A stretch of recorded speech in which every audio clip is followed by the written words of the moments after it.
ഞാനെന്നും നിന്റെ ദൈവം, നീ എന്നും എന്റേതാണേ. നിന്റെ വിശ്വാസമോ ഭംഗം വരികയില്ല, അത് പ്രാപിച്ചിടും നിശ്ചയം. അത് പ്രാപിക്കുമ്പോൾ നഷ്ടം ലാഭമാകും, ദുഃഖം സന്തോഷമായി മാറും. നിന്റെ വിശ്വാസമോ ഭംഗം വരികയില്ല, അത് പ്രാപിച്ചിടും നിശ്ചയം. അത് പ്രാപിക്കുമ്പോൾ നഷ്ടം ലാഭമാകും, ദുഃഖം സന്തോഷമായി മാറും. നഷ്ടങ്ങളിലും പതറിടല്ലേ, കണ്ണുനീരിലും തളർന്നിടല്ലേ. ഞാനെന്നും നിന്റെ ദൈവം, നീ എന്നും എന്റേതാണേ. ഞാനെന്നും നിന്റെ ദൈവം, നീ എന്നും എന്റേതാണே.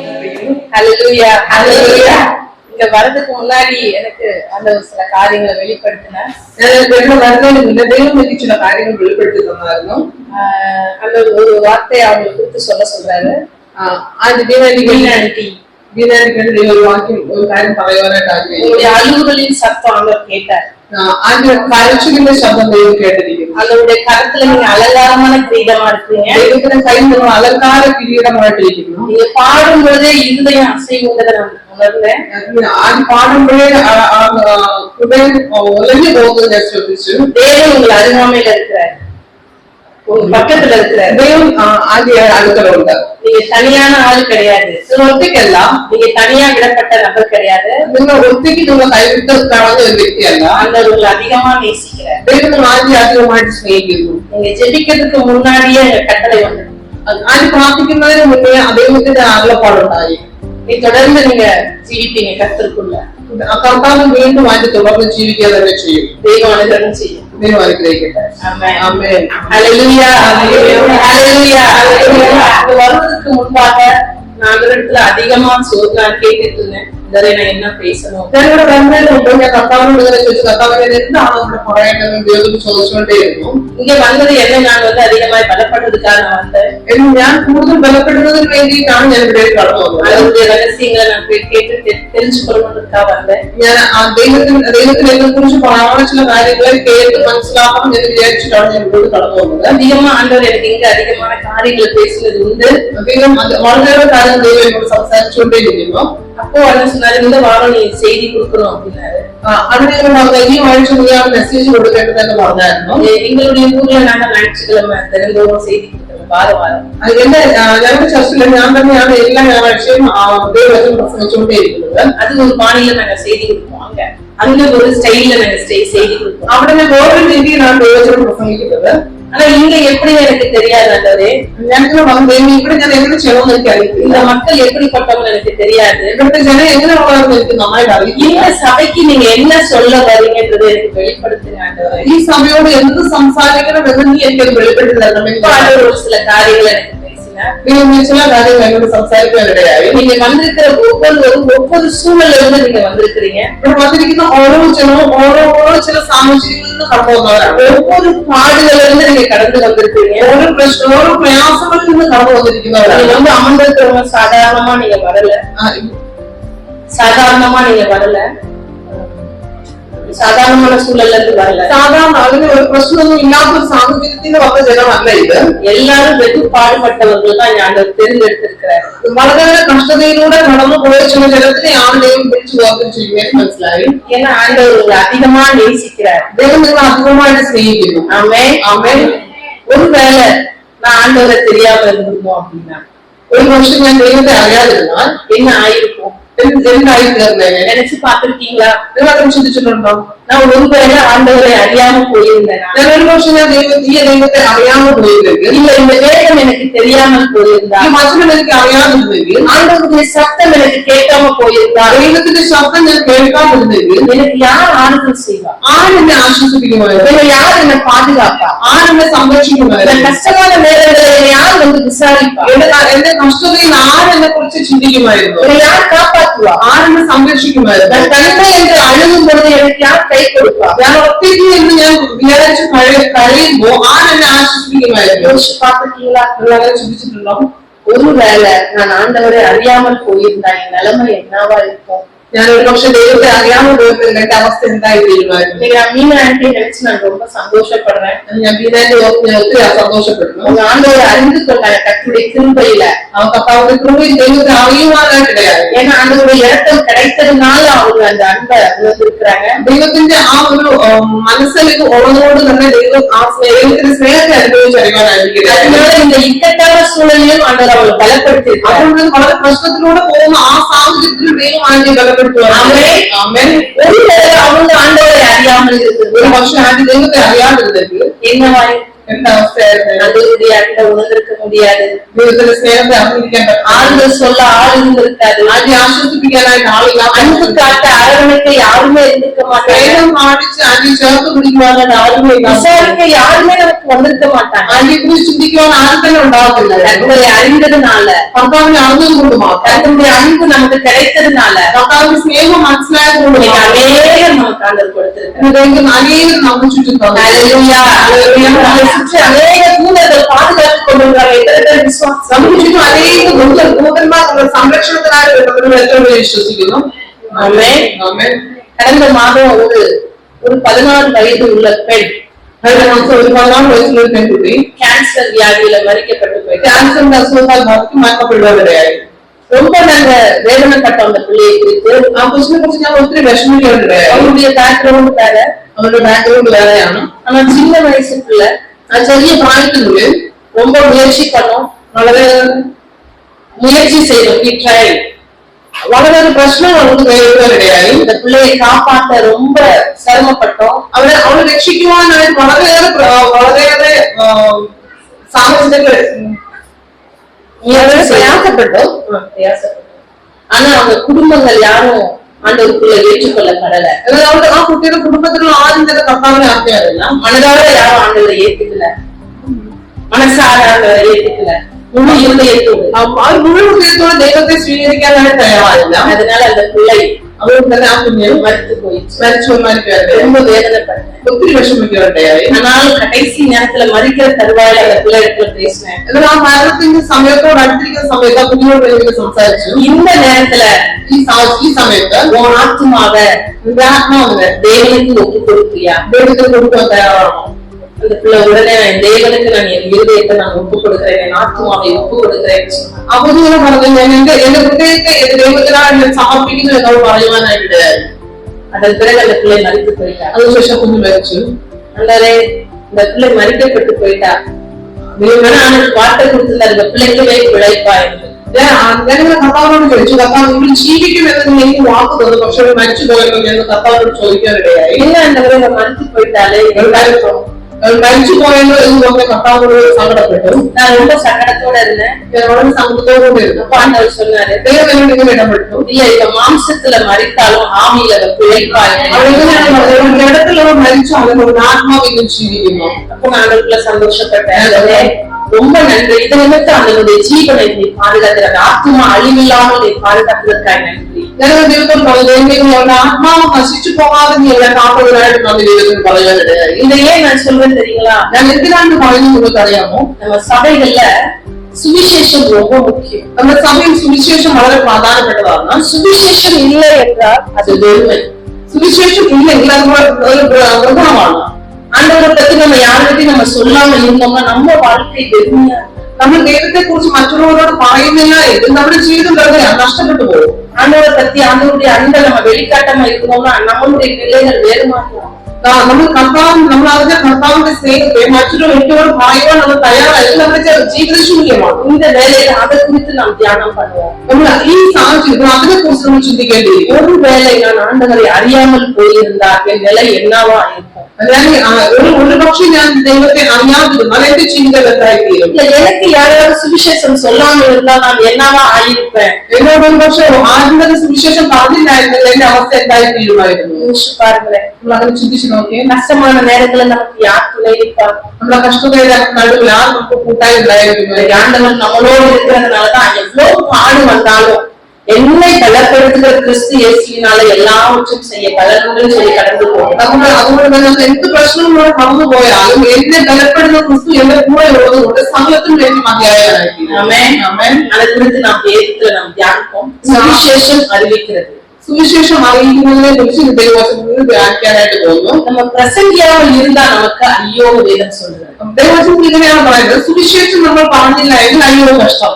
நான் சொல்லாம போயிட்டேன்னா எனக்கு நிம்மதி இல்லை, அதுக்கு சந்தோஷம் கிடையாது. ആ സുവിശേഷം ഞാൻ പറയാതിരിക്കുന്നെങ്കിൽ എനിക്ക് എന്റെ ജീവിതത്തിൽ ഒരു സന്തോഷം ലഭിക്കുകയില്ല. அதே சமயம் நான் தேவனை அறிந்தும், അതേ സമയം ദൈവത്തെ നമ്മൾ അറിഞ്ഞിട്ടും, நான் அவரை பற்றி நல்லா தெரிந்தும், അവർ ദൈവത്തെ കുറിച്ച് നന്നായിട്ട് മനസ്സിലാക്കിയിട്ടും, நான் அவரை பற்றி மகிமைப்படுத்தாமல், അവർ ദൈവത്തെ മഹത്വപ്പെടുത്താതെ, அவரை பற்றி நான் ஸ்தோத்தரிக்காம, ദൈവത്തെ സ്തുതിക്കാതെ நான் இருந்தேயானால் അങ്ങനെയാണ് ഞാൻ ഇരിക്കുന്നതെങ്കിൽ என்னுடைய இருதயம் இருளடைந்து போயிருந்த வேதம் சொல்லும். എന്റെ ഹൃദയം അത് അന്ധകാരത്തിലായി തീരുമെന്ന് ദൈവവചനം പറയുന്നു. தேவனை பற்றி நன்கு அறிந்தோம், ദൈവത്തെ നന്നായിട്ട് അറിഞ്ഞു, நல்ல ருசி பார்த்து, ദൈവത്തെ നന്നായിട്ട് രുചിച്ചറിഞ്ഞു, அவருடைய அற்புதங்களை കണ്ട്, അവന്റെ അത്ഭുതത്തെ നമ്മൾ കണ്ടു, அவருடைய அன்பை நம்ம பெற்றுக்கொண்டு, അവരുടെ സ്നേഹത്തെ നമ്മൾ സ്വീകരിച്ചു, அவரை நம்ம ஸ்தோத்தரிக்காம இருந்தோம், ദൈവത്തെ സ്തുതിക്കാതെ ഇരുന്നാൽ, அவரை மகிமைப்படுத்தாம இருந்தோம், ദൈവത്തെ മഹത്വപ്പെടുത്താതെ ഇരുന്നാൽ நம்முடைய இருதயம் இருளடைந்து போகும். നമ്മുടെ ഹൃദയം അത് ഇരുട്ടായി പോകും ദൈവവചനം പറയുന്നു. அப்படிப்பட்ட நிலை வேணும். അങ്ങനെ ഒരു സാഹചര്യം നമുക്ക് വേണം. இன்னைக்கு உங்களை பார்த்து கேட்கிறாரு, இன்னைக்கு சபைகளை குறித்தாங்க பேசுறேன். സഭയെ കുറിച്ച് ദൈവത്തിനാണ് ചോദിക്കുന്നത്. അങ്ങനെ ഒരു സാഹചര്യം സഭയ്ക്ക് ആവശ്യമാണോ? சொல்லுங்க, அப்படிப்பட்ட நிலை வேணுமா? நம்மளுடைய இருதயம் இருளடைகிற நிலை வேணுமா? നമ്മുടെ ഹൃദയം അന്ധകാര ഇരുട്ടിന്റെ അവസ്ഥയിൽ ഇരിക്കുന്ന ആ ഒരു ഹൃദയം നമുക്ക് സഭയ്ക്ക് വേണമോ? தேவனை அறிந்து சுவிசேஷம் சொல்லாமல் போனால் உனக்கு ஐயோ. ദൈവത്തെ അറിഞ്ഞിട്ടും ആ സുവിശേഷം നമുക്ക് മറ്റുള്ളവരോട് പറയുന്നില്ലെങ്കിൽ ദൈവവചനത്തിൽ പറയാൻ നിനക്ക് അയ്യോ കഷ്ടം. காரணம் சொல்லலாம், எனக்கு பைபிள் தெரியாது, ചിലപ്പോൾ ഒരു വർഷം നിങ്ങൾക്ക് പറയാം എനിക്ക് ബൈബിളിനെ കുറിച്ച് വലുതായിട്ടൊന്നും അറിയത്തില്ല, எனக்கு ஜெபிக்க தெரியாது, എനിക്ക് പ്രാർത്ഥിക്കാൻ അറിയത്തില്ല, எனக்கு பாட தெரியாது, എനിക്ക് പാട്ട് പാടാൻ അറിയത്തില്ല, எனக்கு இதெல்லாம் தெரியாது, அதனால நான் சொல்ல மாட்டேன். അതുകൊണ്ട് ഇതൊന്നും എനിക്ക് അറിയാത്തതുകൊണ്ട് ഞാൻ ദൈവത്തെ കുറിച്ച് അതായിട്ടൊന്നും പറയുന്നില്ല. இதெல்லாம் சொன்னா இதெல்லாம் அடுக்காது, അതിനൊന്നും പറഞ്ഞിട്ട് വലിയ കാര്യമൊന്നുമില്ല. தேவனுக்கு பிரியமில்லாத காரியம். അതെല്ലാം ദൈവത്തിന് ഇഷ്ടമില്ലാത്ത കാര്യങ്ങൾ. நீங்க ஆண்டவருடைய அன்பை ருசி பார்த்திருந்தா, നിങ്ങൾ ദൈവത്തിന്റെ സ്നേഹത്തെ നിങ്ങൾ രുചിച്ചറിഞ്ഞിട്ടുണ്ട്. எந்த சூழலிலும், ഏത് സാഹചര്യത്തിലും, எந்த நிலையிலும், ഏത് അവസ്ഥയിലും நீங்க ஆண்டவரை மகிமைப்படுத்துங்க. ദൈവത്തെ മഹത്വപ്പെടുത്തുക തന്നെ ചെയ്യും. கர்த்தருடைய அன்பு உனக்குள்ள பூரணப்பட்டிருந்தால், ദൈവത്തിന്റെ സ്നേഹം നിങ്ങളുടെ ഹൃദയത്തിൽ പൂർണ്ണമായിട്ടും ഉണ്ടെങ്കിൽ எந்த நிலையிலும் தேவனை மகிமைப்படுத்திக் கொண்டே இருப்பீங்க. നിങ്ങൾ ഏത് അവസ്ഥയിലും നിങ്ങൾ ദൈവത്തെ മഹത്വപ്പെട്ടുകൊണ്ടേയിരിക്കും. அப்ப உங்களை நீங்களே ஆராய்ந்து பாருங்க, നിങ്ങൾ തന്നെ ഒന്ന് ശോധന ചെയ്ത് നോക്കുക. எனக்குள்ள தேவ அன்பு பூரணப்பட்டிருக்கா? എന്റെ ഉള്ളിൽ ദൈവത്തിന്റെ സ്നേഹത്താൽ ഞാൻ നിറയപ്പെട്ടിരിക്കുന്നു. எனக்கு பூரணப்பட்டா மட்டும்தான் சுவிசேஷம் சொல்ல முடியும். കാരണം ആ ദൈവ സ്നേഹത്താൽ ഞാൻ നിറയപ്പെട്ടെങ്കിൽ മാത്രമേ എനിക്ക് മറ്റുള്ളവരുടെ സുവിശേഷം പറയുവാനായിട്ട് பூரணப்பட்டா மட்டும்தான் தேவனுடைய அன்பை நம்ம வெளிப்படுத்த முடியும். ആ സ്നേഹം എന്നിൽ നിറഞ്ഞാൽ മാത്രമേ ആ സ്നേഹം എനിക്ക് പുറത്ത് കാണിക്കുവാനായിട്ട് കഴിയുള്ളൂ. பூரணப்படாத சுவிசேஷம் சொல்ல முடியாது. ആ സ്നേഹത്തിൽ ഞാൻ നിറയപ്പെടില്ല എനിക്ക് സുവിശേഷം പറയുവാനായിട്ട് കഴിയില്ല. எத்தனை பேர் விசுவாசிக்கிறீங்க எனக்குள்ள தேவ அன்பு பூரணப்பட்டு இருக்கிறது? എത്ര പേര് വിശ്വസിക്കുന്നു എന്റെ ഉള്ളിൽ ദൈവത്തിന്റെ സ്നേഹത്താൽ ഞാൻ നിറയപ്പെട്ടിരിക്കുന്നു? அப்போ சுவிசேஷம் சொல்லலாம். അങ്ങനെ തീർച്ചയായും സുവിശേഷം പറഞ്ഞു. எனக்குள்ள தேவ அன்பு பூரணப்பட்டிருந்ததானால் நான் நிச்சயமாக சுவிசேஷம் சொல்வதற்கு தகுதியானவன். ഞാൻ എന്റെ ഉള്ളിൽ ദൈവത്തിന്റെ സ്നേഹം നിറയപ്പെട്ടിട്ടുണ്ടെങ്കിൽ തീർച്ചയായും സുവിശേഷം പറയുവാനായിട്ട് തെരഞ്ഞെടുക്കപ്പെട്ടവൻ തന്നെയാണ്. சுவிசேஷம் சொல்வதற்கு தகுதியோ தராதரவோ முக்கியம் கிடையாது. தகுதி, ஸ்டேட்டஸ். സുവിശേഷം പറയുന്നതിന് എനിക്ക് ഒരു പദവിയോ അല്ലെങ്കിൽ യോഗ്യതയോ ആവശ്യമില്ല. தேவனுடைய அன்பு உனக்குள்ள நிறைந்ததானால் சுவிசேஷம் சொல்லலாம். ദൈവത്തിന്റെ സ്നേഹം നിങ്ങൾ നിറയപ്പെട്ടിട്ടുണ്ടെങ്കിൽ സുവിശേഷം തീർച്ചയായും പറഞ്ഞു. தேவனுக்குள்ள அழைக்கப்பட்டிருந்தால் சுவிசேஷம் சொல்லலாம். ദൈവത്തിന്റെ അടുക്കലേക്ക് നിങ്ങൾ വിളിക്കപ്പെട്ടിട്ടുണ്ടെങ്കിൽ നിങ്ങൾക്ക് നിശ്ചയമായ സുവിശേഷം പറഞ്ഞിരിക്കണം. உங்களுடைய இருதயம் இருளடையாமல் இருக்கணுமானால் நீங்கள் நிச்சயமாக சுவிசேஷம் சொல்லி നിങ്ങളുടെ ഹൃദയം അന്ധകാരത്തിൽ ഇരിക്കേണ്ട എങ്കിൽ നിങ്ങൾ നിശ്ചയമായ സുവിശേഷം പറയുന്നവരായി തീരണം. அல்லேலூயா அல்லேலூயா. ஒரு உதாரணம் சொல்லுகிறேன். ഞാനൊരു ഉദാഹരണം നിങ്ങളോട് പറയാം. இன்றைக்கு பல சூழல்கள கஷ்டத்தை பார்த்து உபத்திரவத்தை பார்த்து பின்வாங்கினவர்கள் எத்தனையோ பேர். ഇന്ന് അനേക സാഹചര്യങ്ങൾ കഷ്ടങ്ങൾ ജീവിതത്തിൽ ഉണ്ടാവുമ്പോൾ അത് കണ്ടിട്ട് പിന്മാറി പോകുന്ന അനേകരുണ്ട്. பின்மாற்றம் அடைந்தவர்கள் உண்டு. പിന്മാറി പോകുന്ന അനേകരുണ്ട്. ஆனா வேதம் சொல்லுது தேவனை அறிந்து ருசி பார்த்து பின்வாங்கி போனவர்களுடைய நிலை பார்த்தீங்கன்னா முன்னிலைமை காட்டிலும் பின்னிலைமை மிகவும் கேடுள்ளதாயிருக்கும்.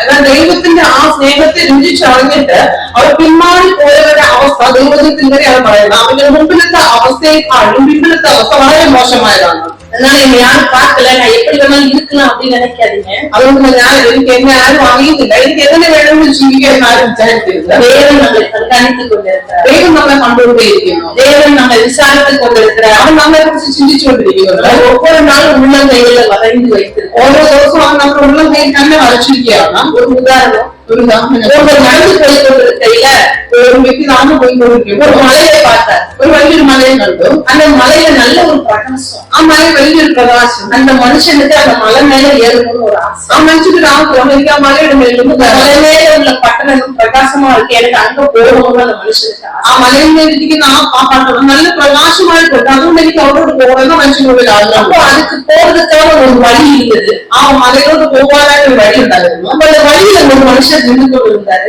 ആ വഴിയിൽ ഒരു മനുഷ്യൻ നിൽക്കുന്നുണ്ടായിരുന്നു. அப்ப அந்த மனுஷனை நோக்கி கேட்கிறாரு, ആ മനുഷ്യനെ നോക്കി ഇങ്ങനെ കേട്ടു, நான் இந்த மலைக்கு மேல போகணும், அந்த பட்டணத்துல பிரகாசமா எரியிற அந்த பட்டணத்துக்கு போகணும். എനിക്ക് ആ മലയിൽ മേൽ നല്ല പ്രകാശമായിരുന്നു, ആ പട്ടണത്തിലോട്ട് എനിക്ക് പോകണം. அப்ப அந்த மனுஷன் சொன்னாரு, ആ മനുഷ്യൻ ഇങ്ങനെ പറഞ്ഞു, இந்த மலைக்கு மேல நீ போகணும்னா ആ മലയ്ക്ക് മേൽ നിനക്ക് പോകണമെങ്കിൽ இந்த சிலுவையை நீ சுமந்துட்டு போகணும்பா. ഈ കുരിശിനെ നീ ചുമന്നുകൊണ്ട് മാത്രമേ പോകാനായിട്ട് அது കഴിയൂ. ஒரு பெரிய சிலுவை, மரத்தினால செய்யப்பட்ட சிலுவை. അത് വലിയൊരു മരത്തിന്റെ തടി കൊണ്ട് ഉണ്ടാക്കിയ ഒരു കുരിശാണ്. இதை நீ சுமந்துகிட்டு போகணும். ആ മരക്കുരിശ് ചുമന്നുകൊണ്ട് നീ എവിടേക്ക് പോകും? உடனே அந்த மனுஷன் அதை வாங்கி கொண்டு, அவ்வளவுதானே, இந்த சுமந்தா அங்க போயிடலாம்ல. ഉടനെ ആ മനുഷ്യനോ അത്രേ ഉള്ളോ, ഞാൻ ഇത് ചുമന്നാണ്ട് എനിക്ക് മരത്തിൽ പോകാമല്ലോ എന്ന് പറഞ്ഞ് അദ്ദേഹം ആ മരക്കുരിശ് വാങ്ങുവാനിടയായി. உடனே அந்த சிலுவையை பெற்றுக்கொண்டு ഉടനെ ആ കുരിശ് എടുത്തുകൊണ്ട് மலையை நோக்கி நடக்க ஆரம்பிச்சான். മലയിൽ നോക്കി നടക്കുവാനായിട്ടാണ്. நடக்க நடக்க கொஞ்சம் கஷ்டமா இருந்தது. നടന്നു പോകുമ്പോൾ കുറച്ച് കഷ്ടമായിട്ട് അനുഭവിക്കും. உடனே வழியில சில விதமான காரியங்கள் வேறு மனுஷர்கள் பேசினாங்க. ആ പോകുന്ന വഴിയിൽ ആ വഴിയിൽ നിന്ന് പല വ്യക്തികളും പല തരത്തിൽ സംസാരിക്കുവാനായിട്ടിടയായി. தேவையில்லாத மனிதர்கள், தேவையில்லாத மனுஷர்கள், ആവശ്യമില്ലാത്ത ആൾക്കാർ ஆலோசனை கொடுப்பாங்க. ഇങ്ങനെ പലർക്കും അങ്ങനെ ആവശ്യമില്ലാത്ത ആലോചനകൾ കൊടുക്കാറുണ്ട്. அதை நம்ம காது கொடுத்து கேட்டோம் அப்படின்னா கெட்டு போயிடும். അത് നമ്മൾ ശ്രദ്ധ വെച്ച് കേട്ടെങ്കിൽ തീർച്ചയായും നമ്മൾ അവിടെ നശിച്ചു പോകും. நம்ம எங்க போகணும்னு சொல்லி நம்ம முடிவெடுத்தோம், നമ്മൾ എവിടെ പോകണമെന്ന് പറഞ്ഞാണ് നമ്മൾ തീരുമാനം എടുത്തിരുന്നത്. அந்த மலைக்கு மேல உள்ள பட்டணத்துக்கு போகணும்னு சொல்லி ആ മലയുടെ മേലുള്ള പട്ടണത്തിൽ പോകണമെന്ന് ആണ് നമ്മൾ തീരുമാനിച്ചിരുന്നത്. ஆனா போற வழியில இருந்த தேவையில்லாத மனிதர்கள், എന്നാൽ പോകുന്ന വഴിയിൽ ഉണ്ടാകുന്ന ആവശ്യമില്ലാത്ത ചില ആൾക്കാർ தேவையில்லாத ஆலோசனை அந்த மனுஷத்துக்கு கொடுத்தாங்க.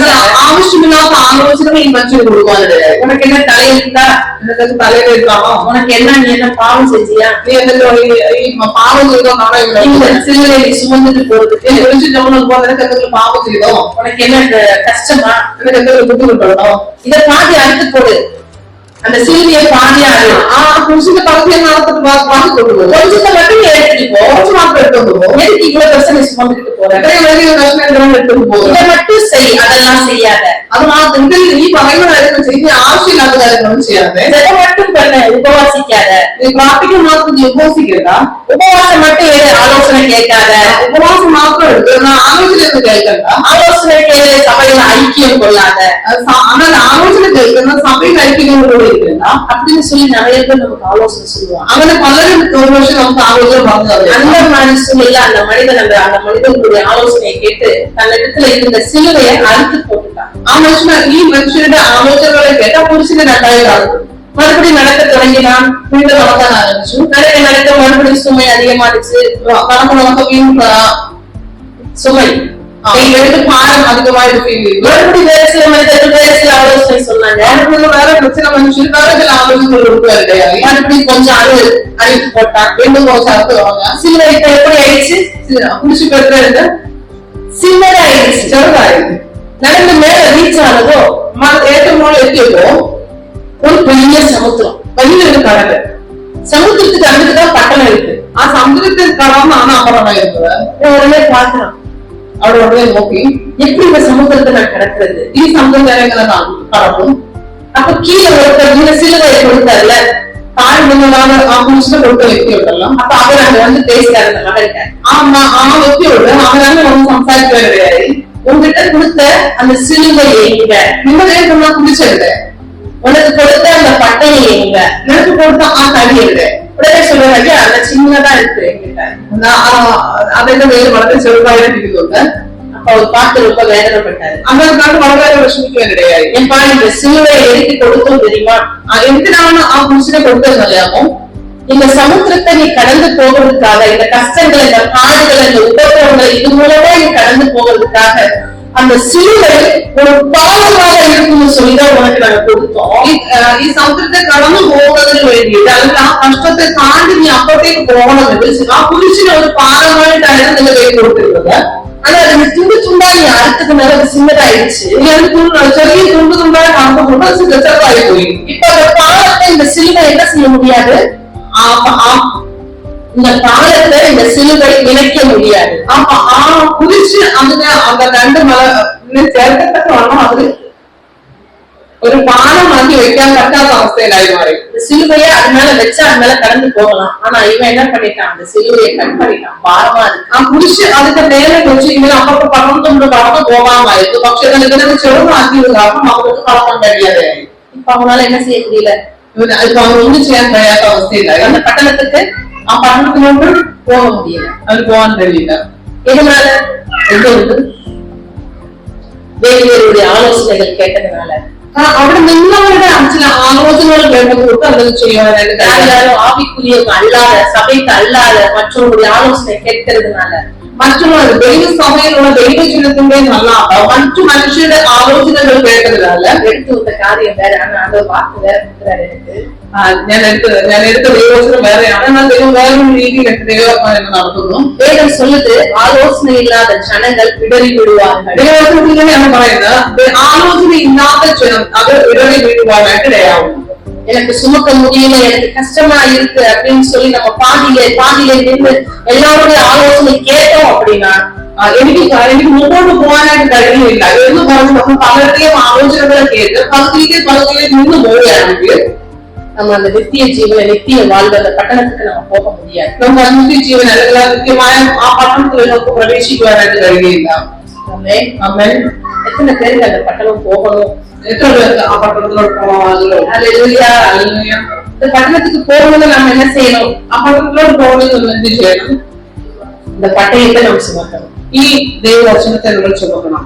இந்த பட்டயம் இல்ல அப்படின்னா, ഈ ദൈവവചനം നമ്മുടെ കൂടെ ഇല്ലെങ്കിൽ, இந்த வசனம் உங்க இருதயத்தில் இல்லைன்னா, ഈ ദൈവവചനം നിങ്ങളുടെ ഹൃദയത്തിൽ ഇല്ലെങ്കിൽ, சுவிசேஷம் என்கிற பட்டயம் உங்களுக்குள்ள இல்ல அப்படின்னா, ആ സുവിശേഷം എന്ന് പറയുന്ന ആ ദൈവവചനം നിങ്ങളുടെ ഉള്ളിൽ ഇല്ല എങ്കിൽ, இந்த பாடு என்கிற மலையை, உபத்திரவம் என்கிற மலையை, ആ കഷ്ടത എന്ന് പറയുന്ന ആ മലയെ, கஷ்டம் என்கிற கடலை, ആ കഷ്ടം എന്ന് പറയുന്ന ആ സമുദ്രത്തെ கடக்கவே முடியாது.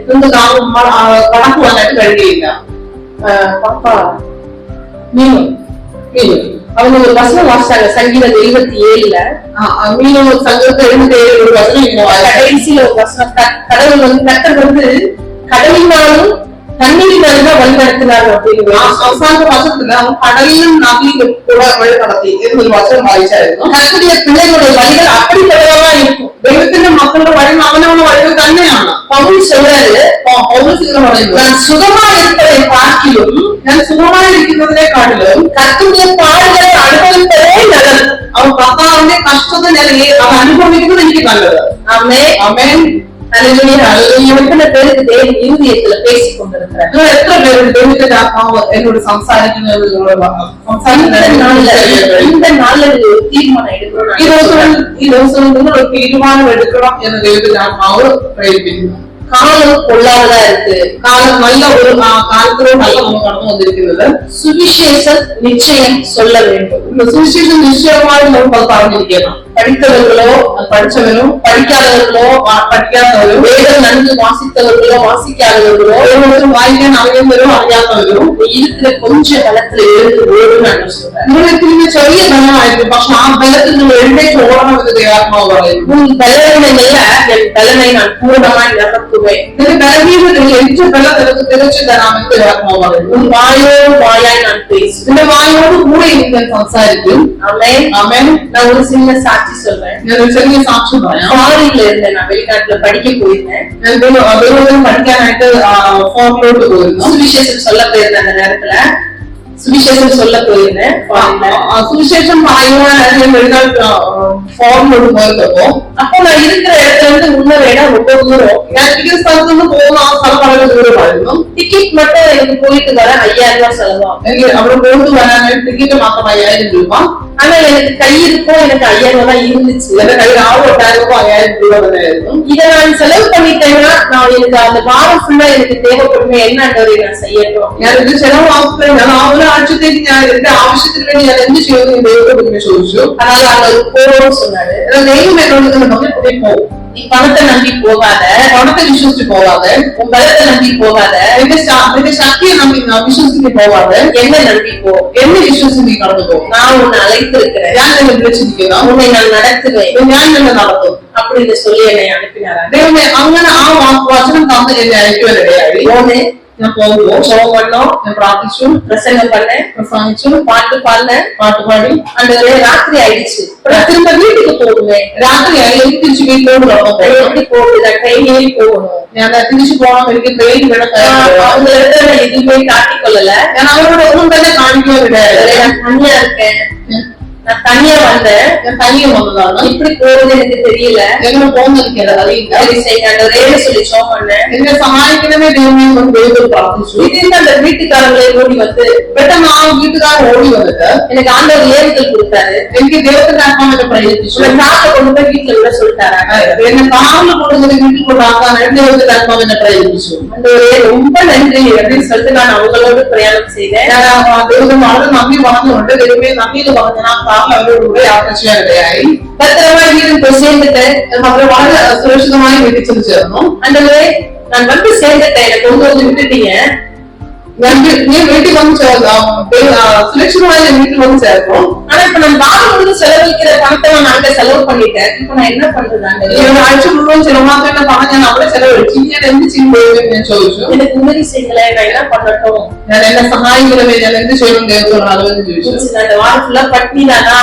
ഈ ഒരാഴ്ച മുഴുവൻ പട്ടിണിയാണോ ഞാൻ ദൈവത്തോട് சரி, ചോദിച്ചു. வசனத்தை வாசிக்கணும், வேதத்தை தருவேன். ഞാൻ ആ ദൈവവചനം വായിക്കാം എന്ന് പറഞ്ഞ് ദൈവവചനം തുറക്കാനിടയായി. வேதத்தையில அதுல காணிக்க ஒண்ணு இருந்தது. ഞാനത് തുറന്നു നോക്കുമ്പോ അതിനകത്ത് ഒരു കാണിക്ക ഇരിക്കുന്നതായിരുന്നു. எனக்கு வாரம் முழுவதும் செலவழிக்கிறதுக்கான காணிக்கையை ஆண்டவர் அதுல வச்சிருந்தாரு. എനിക്ക് ആ ഒരാഴ്ച മുഴുവൻ ചെലവഴിക്കേണ്ട ആ പൈസ അതിനകത്ത് ഇരിക്കുന്നതായിട്ട് ഞാൻ திறந்து பார்க்கையில நான் ஆனந்த கண்ணீர் விட்டேன். അതിനെ തുറന്ന് നോക്കിയപ്പോ എനിക്ക് സന്തോഷം കൊണ്ട് കണ്ണിൽ തനിയെ വരുവാനിടയായി. அப்பா என் மேல இன்னும் அன்பு காட்டுறீங்களே, നീ എന്നോട് പോയി സ്നേഹം കാണിച്ചു. இந்த காணிக்கை கொடுத்ததுக்காக நன்றி. ഈ കാണിക്ക സമ്മതനായിട്ട് നന്ദി ദൈവത്തോട് പറഞ്ഞു. நான் போகாம இருந்திருந்தா, ഞാൻ പോയില്ലായിരുന്നെങ്കിൽ ஆண்டவர் சொல்றதை நான் கேட்காம இருந்திருந்தா, ദൈവം പറഞ്ഞത് കേൾക്കാതിരുന്നെങ്കിൽ அந்த அன்பை என்னால ருசி பார்த்துக்க முடியாது. ദൈവത്തിന്റെ ആ സ്നേഹത്തെ എനിക്ക് അനുഭവിച്ചറിയാൻ കഴിയില്ല. ஆண்டவர் சொன்னாரு, போ, ദൈവം പോകും. உன்னை நம்பி போகாத, നിന്നെ വിശ്വസിച്ച് നീ പോകാതെ, பணத்தை நம்பி போகாத, പണത്തെ വിശ്വസിച്ച് പോകാതെ என்ன நம்பி போ. എന്നെ വിശ്വസിച്ച് நான் நிச்சயமா செய்வேன். ഞാൻ നിശ്ചയമായി அதே மாதிரி ஆண்டவர் பாதுகாத்தார். അതുപോലെ ദൈവം എന്നെ സഹായിക്കും. நான் ஒவ்வொரு நேரங்களில் பிரயாணப்பட்டு போகையில ഞാൻ ഓരോ പ്രാവശ്യം ഇതുപോലെ യാത്ര ചെയ്ത് പോകുമ്പോ பெருசா எந்த ஒரு இருப்பும் நான் வச்சுக்கிட்டு நான் போக மாட்டேன். എന്റെ കയ്യിൽ എന്തെങ്കിലും വെച്ചിട്ട് ഞാൻ പോകാറില്ല. அந்த பட்டயத்தை தான் நான் எடுத்துட்டு போவேன். ഈ ദൈവവചനത്തെ എടുത്തിട്ട് വരാണ് ഞാൻ പോകുന്നത്. ஏன் தெரியுங்க நான் சொல்றேன்? എന്തിനാണ് പറയുന്നതെന്നറിയോ? கர்த்தருடைய வேலையை செய்யும் பொழுது, ദൈവത്തിന്റെ വേല ചെയ്യുമ്പോ, ஆண்டவருடைய நாமத்தை நீங்க மகிமைப்படுத்தும் பொழுது, ദൈവത്തിനോട് മഹത്വപ്പെടുത്തുമ്പോ அதற்கான உண்டான பிழைப்பை கர்த்தர் உண்டு பண்ணுவார். பிழைப்பு, அதற்கான ஜீவியம், അതുമൂലം ഉണ്ടാകാൻ பிழைப்பு, வாழ்வாதாரம்,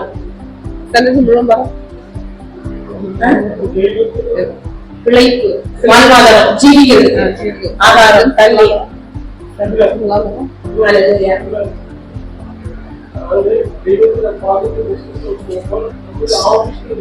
ഓക്കെ നമ്മൾ ദൈവത്തെ വിശ്വസിച്ച് നമ്മൾ കടന്നു പോകുമ്പോൾ നമ്മുടെ ആവശ്യങ്ങൾ ദൈവം നിറവേറ്റി തരും. எடுத்துக்கொள்வோம். 1 கொரிந்தியர் 9 അധ്യായം 14.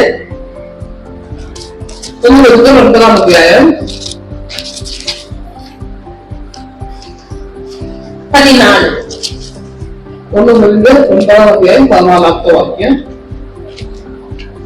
അതുപോലെ കർത്താവും സുവിശേഷം അറിയിക്കുന്നവർ സുവിശേഷത്താൽ തൊഴിലിപ്പേർ பிள்ளைக்கு உண்டாகும் என்று கர்த்தர் கட்டளையிட்டிருக்கிறார். അതുപോലെ കർത്താവും സുവിശേഷം അറിയിക്കുമ്പോൾ സുവിശേഷത്താൽ ഉപജീവിക്കണമെന്ന് കൽപ്പിക്കുന്നു. அதனால நான் இதை சொன்னா எனக்கு ஆகாரம் கிடைக்காது, എന്ന് പറഞ്ഞാൽ എനിക്ക് എന്റെ ആഹാരത്തിൽ ലഭിക്കുകയില്ല, எனக்கு தண்ணீர் கிடைக்காது, எனக்கு வருமானம் இல்ல, എനിക്ക് വെള്ളം കിട്ടില്ല, എനിക്ക് വരുമാനമില്ല, அப்படின்னு ஆண்டவர்களை கைவிட மாட்டாரு. അങ്ങനെ ദൈവം നിങ്ങളെ കൈവിടത്തില്ല.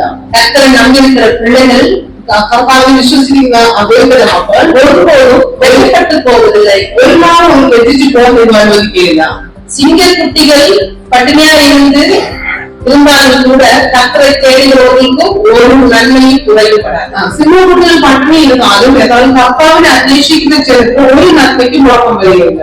ஏன் சிங்கக்குட்டிக்கு ஒப்பிடுறாரு? ஏன் சிங்கத்துக்கு ஒப்பிடுறாரு? சிங்கம் സിംഹക്കുട്ടിക്ക് എന്തുകൊണ്ടാണ് സിംഹത്തോട് നമ്മൾ ഉപയോഗിക്കുന്നത്? ஏன் சொல்லுங்க, എന്തുകൊണ്ടെന്ന് പറയാമോ? சிங்கம் பெரிய பலசாலி, காட்டுக்கு ராஜா. സിംഹം വളരെ ബലവാനായ ഒരു മൃഗമാണ്, കാട്ടിലെ രാജാവാണ്. அதனால எந்த கல்வி குறிப்பாத்து பிடிக்கிறதுக்கு சக்தி இருக்கு. അതുകൊണ്ട് തന്നെ ഏത് മൃഗങ്ങളെയും പിടിക്കുന്ന ശക്തി കരുത്തുണ്ട്. ஏதோ நல்ல வேட்டையாடும், എല്ലാ ദിവസവും നല്ലതായിട്ട് വേട്ടയാടും. வேகம் சொல்லுது. ദേവസ്വം പറയുന്നത് சிங்கம் குட்டிகள் பட்டினியா இருந்தாலும் கூட സിംഹക്കുട്ടികൾ പട്ടിണി ഇരുന്നാലും கூட கர்த்தரை தேடுகிறவங்களுக்கு ஒரு நன்மை குறைவு. ദൈവത്തെ അന്വേഷിക്കുന്ന ജനത്തിന് ഒരു നന്മയ്ക്ക് മുടക്കം വരികയില്ല. நம்ம சிங்கத்துக்கும் மேலானவர்கள் கர்த்தர் சொல்றாரு. നമ്മൾ സിംഹത്തിനും മുകളിലുള്ള അതിന് മുകളിലുള്ള ദൈവം നമ്മളെ കുറിച്ച് പറയുന്നു. ஏன்னா சிங்கம் காட்டுக்கு ராஜா, സിംഹ കാട്ടിലെ രാജാവാണ്. சிங்கத்துக்கு எல்லா மிருகங்களும் பயப்படுமா, സിംഹത്തെ എല്ലാ മൃഗങ്ങളും ഭയപ്പെടും. ஆனா கர்த்தர் எப்படி சொல்றாரு? அதுக்கும் மேலானவர்கள் நாம், അതിനും മുകളിലുള്ള ജനമാണ് നമ്മൾ, அதற்கும் மேலானவர்கள், അതിനും മുകളിലുള്ളവരാണ് നമ്മൾ. அதனால குலைப்பை குறித்து நாம் என்ன செய்ய வேண்டாம். നമ്മുടെ ഉപജീവനത്തെ കുറിച്ച് നമ്മൾ ഭാരപ്പെടാം. அதுக்கான தேவையை நிச்சயமாய் செய்வார். നമ്മുടെ ആവശ്യങ്ങൾ നിശ്ചയമായി നിറവേറ്റുക ചെയ്യും. அதன் பிறகு ரோமர் எடுத்துக்கொள்ளுங்க. ரோமர் 1 റോമറിലെ 1 അധ്യായം. நம்ம ஆண்டவரை கேட்க வேண்டிய காரியம்,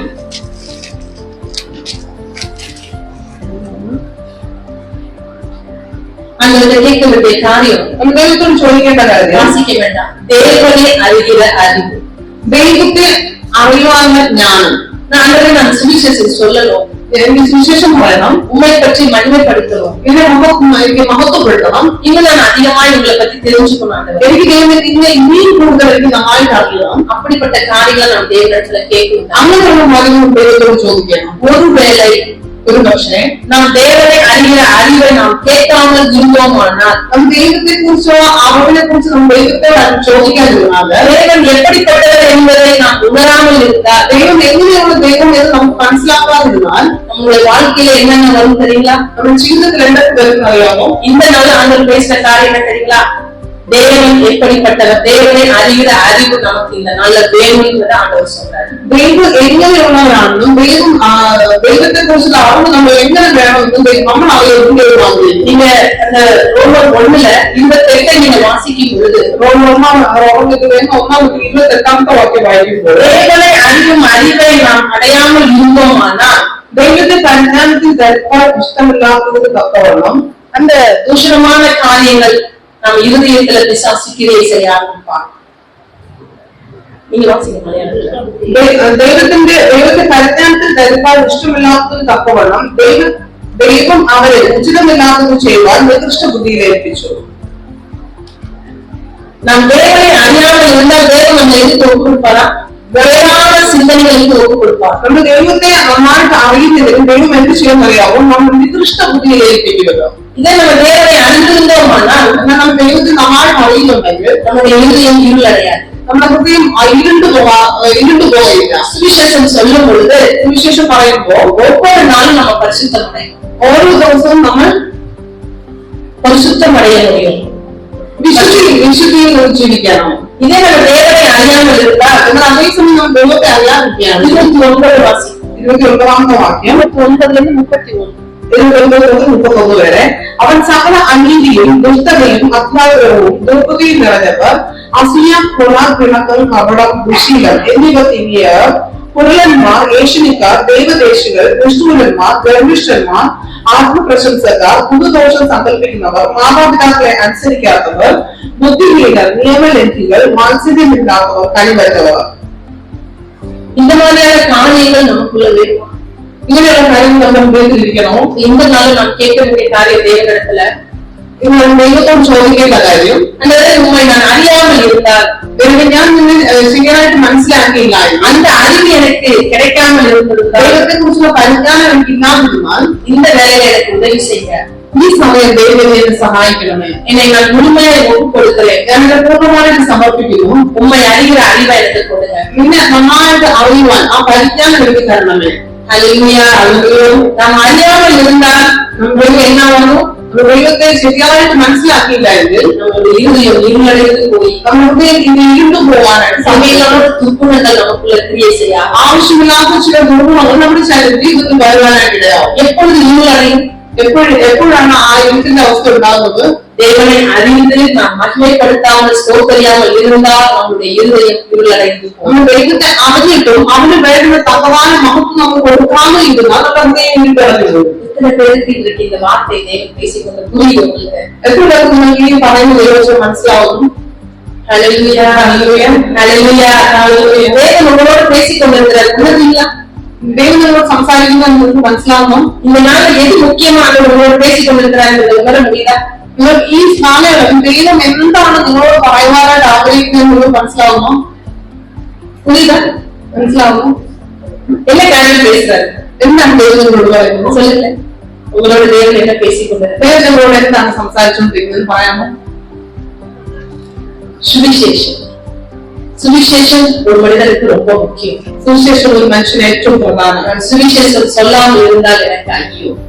ഞാൻ സുവിശേഷം പറയാതിരിക്കുകയാണെങ്കിൽ എനിക്ക് അയ്യോ കഷ്ടം. நான் தேவனை அறிந்தும் நான் சொல்லாமல் போனால் என்னுடைய இருதயம் இருளடைந்து போகும். ഞാൻ ദൈവത്തെ അറിഞ്ഞിട്ടും ദൈവത്തിന് കൊണ്ടുവരുന്ന മഹത്വം കൊടുക്കാതെ പോയാൽ എന്റെ ഹൃദയം അടഞ്ഞു പോകും. மூன்றாவது காரியம், தேவனை அறிகிற அறிவு எனக்கு வேண்டும். മൂന്നാമത്തെ കാര്യം, എനിക്ക് ദൈവത്തെ കുറിച്ചുള്ള പരിജ്ഞാനം വേണം. ஒருவேளை நான் தேவனை அறிய முடியாத அறிவு எனக்கு இருந்தால் எனக்குள்ள தூஷணமான துர்குணங்கள் எனக்குள்ள வந்துடும். ദൈവത്തെ കുറിച്ചുള്ള ശരിയായ പരിജ്ഞാനം എന്റെ ഹൃദയത്തിൽ ഇല്ല എങ്കിൽ ചിലപ്പോൾ ആവശ്യമില്ലാത്ത അല്ലെങ്കിൽ അനാവശ്യമായ അറിയ കാര്യങ്ങൾ എന്റെ ഹൃദയത്തിലേക്ക് വന്ന് ഇരുണ്ടടഞ്ഞു പോകുന്ന അവസ്ഥ ഉണ്ടാകുവാണ്. சரி, தேவனை அறிகிற அறிவு எப்போதும் ദൈവത്തിൽ അറിയുന്ന ആ പരിജ്ഞാനം എപ്പോൾ നമുക്കുണ്ടാകും? எடுத்துக்கொள்ளுங்க. நீதிமொழி 16 സദൃശവാക്യം நீதிமொழி 16 സദൃശവാക്യം 16 മൂന്നാമത്തെ ആയത്.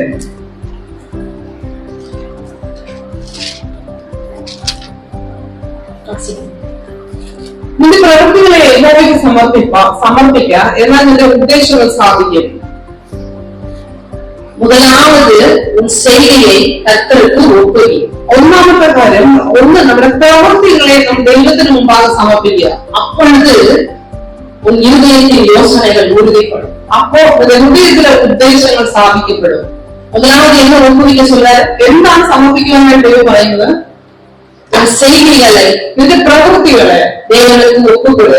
അത് ദൈവത്തിന് മുമ്പാകെ നിങ്ങൾ സമർപ്പിക്കുക. அப்பொழுது உன் இருதயத்தில் என்ன யோசனை நீ வைத்திருக்கிறாயோ அது உறுதிப்படும் என்று சொல்றாரு. അങ്ങനെ നിന്റെ പ്രവൃത്തികളെ ദൈവത്തിന് മുമ്പാകെ സമർപ്പിക്കുമ്പോൾ നിന്റെ ഹൃദയത്തിന്റെ ആഗ്രഹങ്ങളെ അവൻ സാധിപ്പിച്ചു തരും. நம்ம இருதயத்துல என்ன யோசனைகள் இருக்கு? നമ്മുടെ ഹൃദയത്തിൽ എന്തൊക്കെ ചിന്തകളാണ് ഇരിക്കുന്നത്?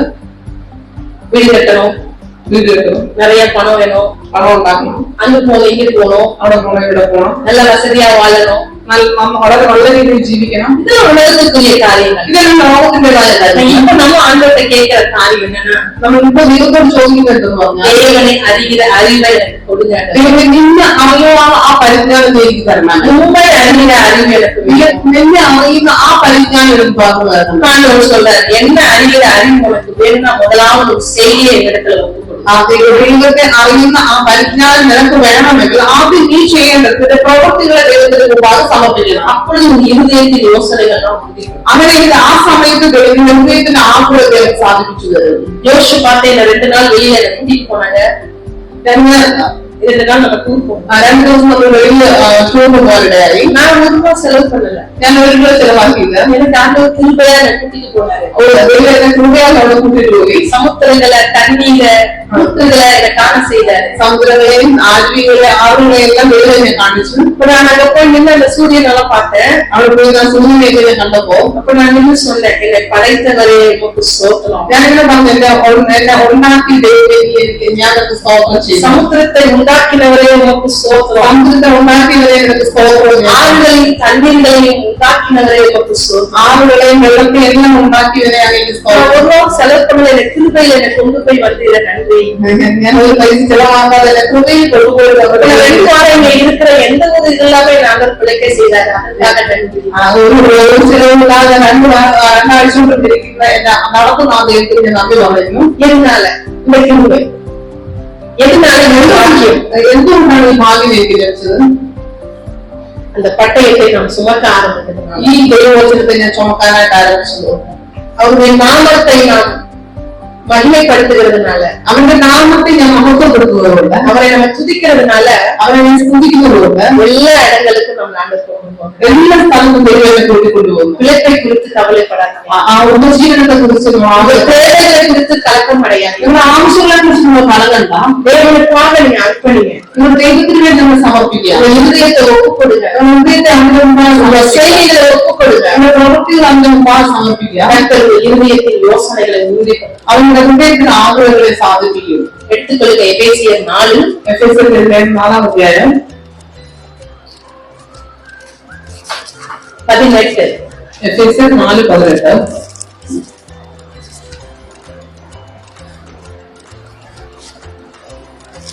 இங்க ஒரு அழகான ஒரு வார்த்தை சொல்லப்பட்டிருக்கிறது. വളരെ മനോഹരമായ ഒരു വാക്യം ഇവിടെ പറഞ്ഞിട്ടുണ്ട്.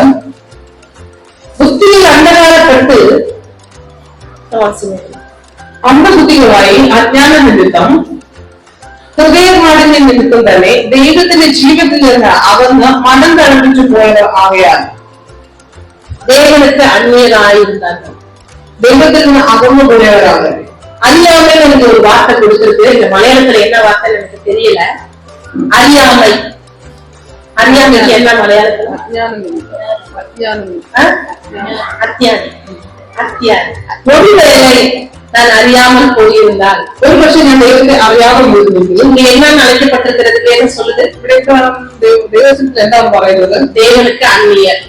ദൈവത്തിൽ നിന്ന് അന്യപ്പെട്ടു പോയവർ. நம்ம அந்நியராகணுமா இல்ல தேவனுக்கு சொந்தக்காரர்களாகணுமா? നമ്മൾ ദൈവത്തിൽ നിന്ന് അന്യപ്പെട്ടു പോകുന്നവർ, അല്ലെങ്കിൽ അന്യരാകണമോ അല്ലെങ്കിൽ ദൈവത്തിന് സ്വന്തക്കാരായി മാറണമോ?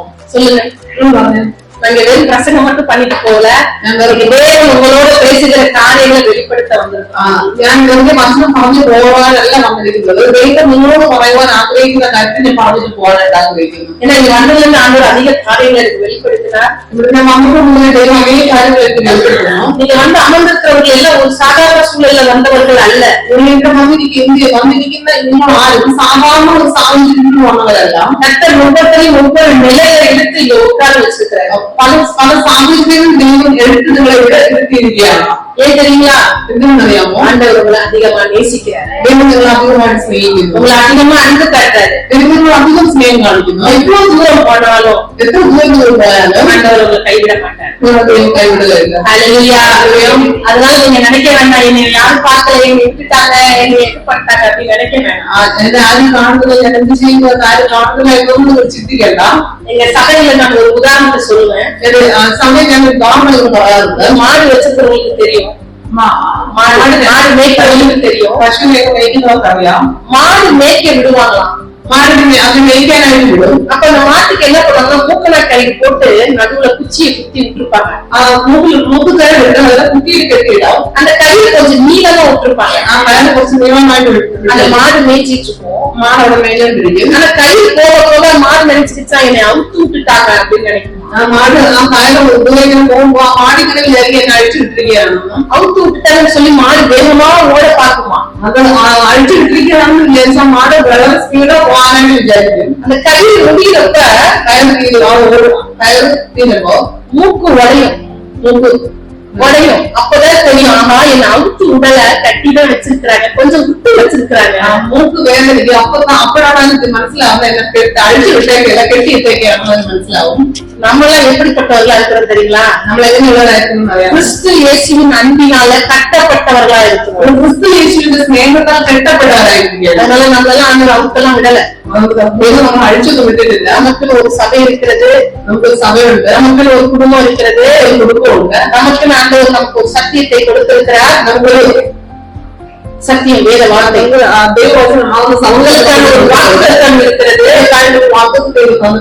யாரும் பார்க்கலன்னா மனம் போன போக்குல போகணும்னு நினைச்சீங்கன்னா அவங்க மூக்கு உடையும். தேவையில்லாத காரியங்களுக்கு இஷ்டமா கஷ்டப்படுவீங்க, அவசியமாக கஷ்டப்படுவாரு. அப்ப நினைச்சிருக்கலாம், அடடா நம்ம அழகா மேல விட்டுட்டு இருந்தாங்களே, அம்மாட்ட அப்படியே நம்ம இருந்திருக்கலாமே, நமக்கு ஒரு அழகான ஒரு சபை இருந்ததே, சபையில நம்ம தேவனை ஆராதித்துட்டு இருந்தோமே, இந்த வழியில ஆராதிக்க கூட முடியலையே, ஆராதிக்காம கூட எனக்கு கூப்பிட முடியலையே, அந்த நிலை வேணுமா? ஆண்டவர் கேட்கிறாரு, நான் அன்போடு வரணுமா இல்ல பெரம்போடு வரணுமா? ஸ்நேகத்தோடு வரணுமோ அதோ வழியோடு வரணுமோ?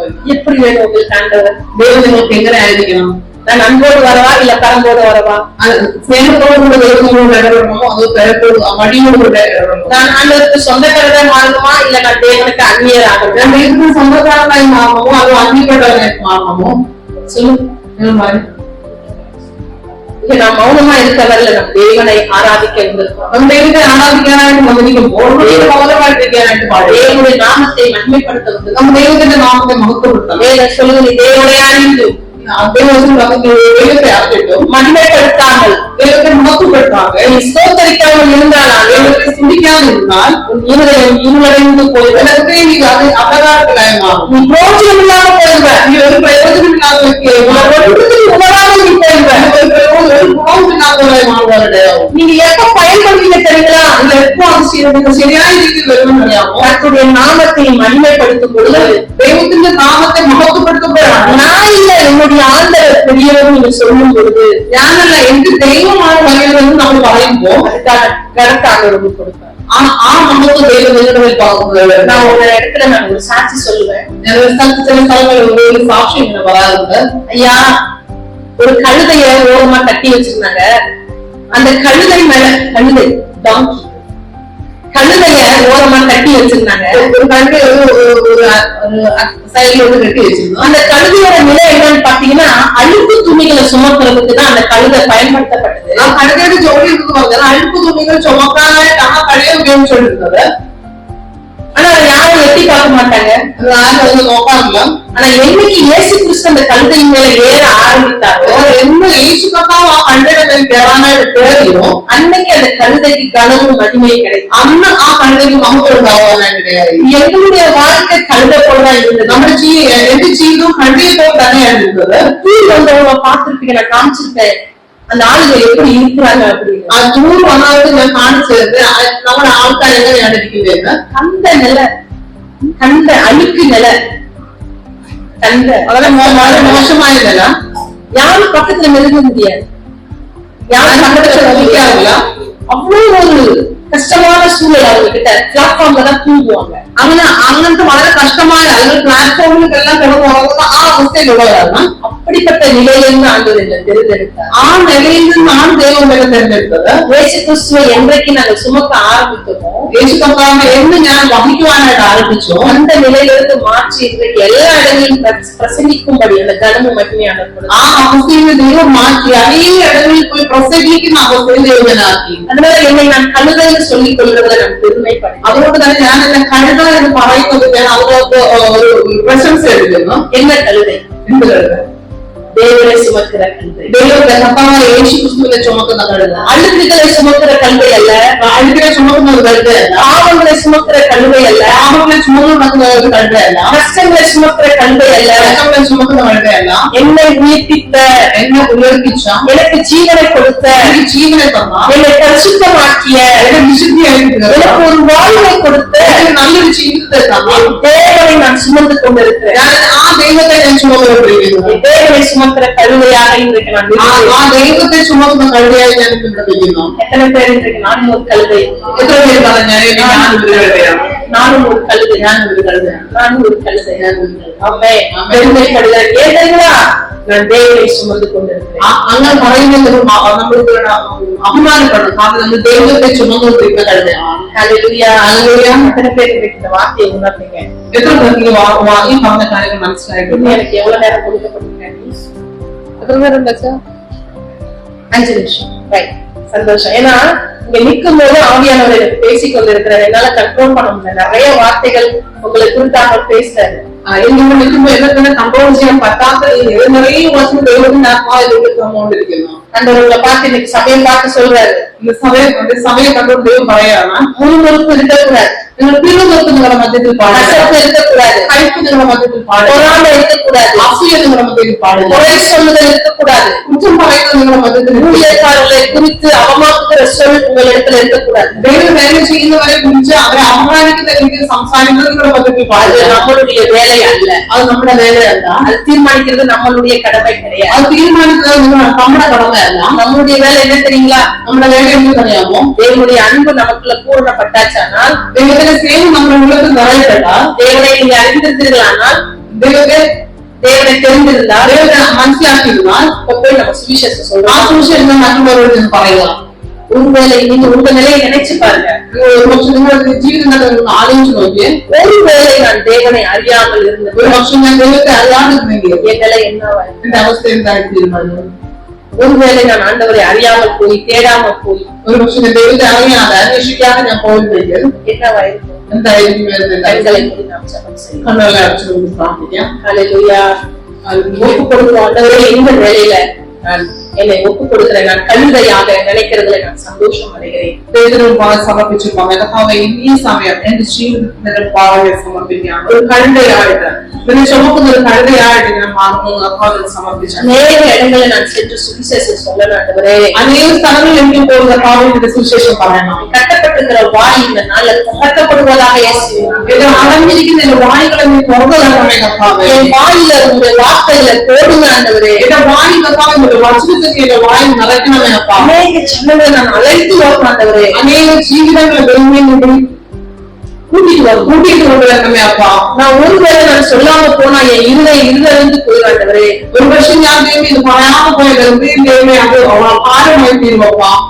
அந்த நிலை எனக்கு வேண்டாம். ആ അവസ്ഥ എന്റെ ജീവിതത്തിൽ വരില്ല. ஒவ்வொரு நாளும் நான் சந்தோஷமா இருக்கணும். ഞാൻ ഓരോ ദിവസവും സന്തോഷത്തോടിരിക്കണം. பரிசுத்தமாய் நான் வாழணும். ഞാൻ ഓരോ ദിവസവും വിശുദ്ധിയോടുകൂടെ எனக்கு யாரை குறித்தும் கசப்பு வேண்டாம் ஆண்டவரே. ആരോടുള്ള കൈപ്പറ്റുകൾ വേണ്ട, யாரை குறித்தும் வெறுப்பு வேண்டாம். ആരോടുള്ള വേർപെട്ട് ജീവിതത്തിൽ വേണ്ടപ്പാ.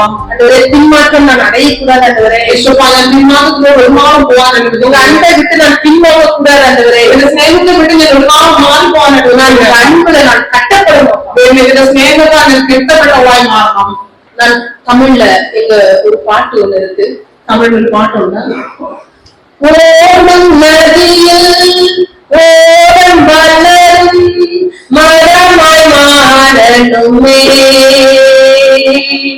ஓடும் நதியில் ஓடம் வளரும் மரமாய் மாறணுமே. எல்லா நாளும் இலைகளோடு கனிகள் கொடுக்கணுமே. எல்லா நாளும் இலைகளோடு கனிகள் கொடுக்கணுமே. உம்மோடு இருக்கணுமே. ஐயா, உம்மை போல் மாறணுமே. உம்மோடு இருக்கணுமே. ஐயா, உம்மை போல் மாறணுமே. அப்பா, ஓட நதியில உரமா வளர்ற மரத்தை போல இருந்தாலும் இலைகளோடு நான் கனிகள் கொடுக்கணும் ஆண்டவரே. ദൈവമേ, ആ ഒഴുകുന്ന നദിയുടെ കരയിലുള്ള ദൈവം നല്ല ഫലം കൊടുക്കുന്ന ഒരു വൃക്ഷമായിട്ട് അപ്പാ നീ എന്നെ മാറ്റണം. நான் வெறும் இலையா மட்டும் போகக்கூடாது. ഇലയുള്ള മാത്രം ഒരു വൃക്ഷം, நான் வெறும் மரமா மட்டும் போகக்கூடாது. ഞാനൊരു മരമായി മാത്രം എനിക്ക് വരായിട്ടല്ല, நான் கனி கொடுக்கணும் ஆண்டவரே. ഫലം കൊടുക്കുന്നു. நான் வளர்ந்தவராய் மாறணும். எனக்கு வரங்களால நிரப்புங்க ஆண்டவரே. நான் வெறுமையா இருக்கக்கூடாது என்னுடைய வாழ்க்கையில. சுவிசேஷம் சொல்லணும் ஆண்டவரே. உதவி செய்ய அதுக்கான வழிகளை எனக்கு உண்டாக்கி. Thank you Lord. அப்பா பிதாவே இந்த வேலையில நன்றி செலுத்துகிறோம் சுவாமி. இந்த வேலையில இந்த வார்த்தைகளை கொடுத்து ஜெபிக்கும்படி ஆண்டவரே இந்த வாக்கியத்தை கொடுத்ததற்காக நன்றி. சபை